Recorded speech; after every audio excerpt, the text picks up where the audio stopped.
ہر قسم کے شرعی، روحانی اور جسمانی مسائل اور وظائف کے لیے دارالعمل یوٹیوب چینل سبسکرائب کیجیے اور بیل آئیکن بھی پریس کریں تاکہ ہر ویڈیو آپ تک بآسانی پہنچ سکے۔ اور دوسری نصیحت فرمائی، وَرْضِ بِمَا قَسَّمَ اللَّهُ لَكَ تَكُنْ أَغْنَى النَّاسِ۔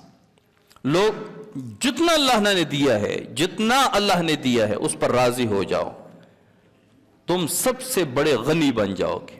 غنی اس کو کہتے ہیں جس کو اللہ کے سوا کسی کی پرواہ نہ ہو، وہ کسی کے در پہ نہ جھکے۔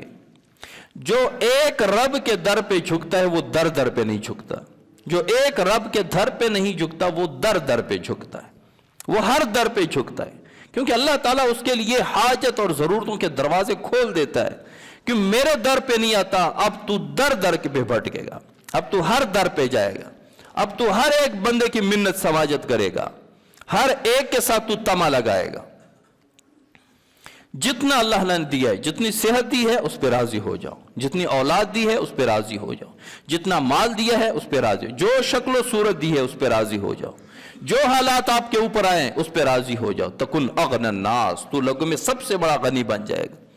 اللہ تجھے مخلوق سے بے پرواہ کر دے گا، تجھے کسی کی ضرورت نہیں پڑے گی، اللہ کے علاوہ تیری ضرورت کسی سے نہیں پڑے گی، تیری ضروریات اللہ پوری کرے گا۔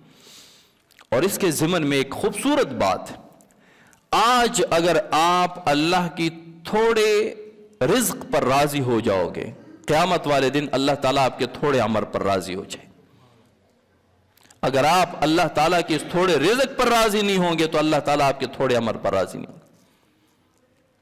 وَرْضِ بِمَا قَسَّمَ اللَّهُ لَكَ تَكُنْ أَغْنَى النَّاسِ۔